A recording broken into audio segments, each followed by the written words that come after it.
ગૃહના મોટા ભાગના સભ્યોએ ગૌ માતા માટેની વાત કરી।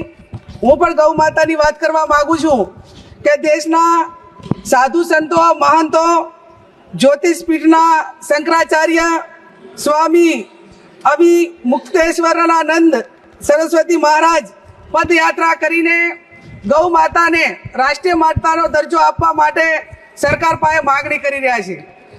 માનનીય અધ્યક્ષશ્રી, ગૌ માતાને રાષ્ટ્રીય માતાનો દરજ્જો મળે અને ગૌ વંશ ઉપર હત્યાનો પ્રતિબંધ આવતો કાયદો એ લોકસભામાં લાવવામાં આવે એવી હું માગણી કરું છું। માનનીય અધ્યક્ષશ્રી, ગાયોને નિભાવણી માટે પશુ દીઠ તમામ ગૌશાળાઓને 100 રૂપિયા પ્રતિ દીઠ આપવામાં આવે એ પણ હું માગણી કરું છું। માનનીય અધ્યક્ષશ્રી, ગૌ માતાના દૂધમાંથી તમામ બનાવટો જે બનાવવામાં આવે તે ખૂબ ગુણકારી હોય છે।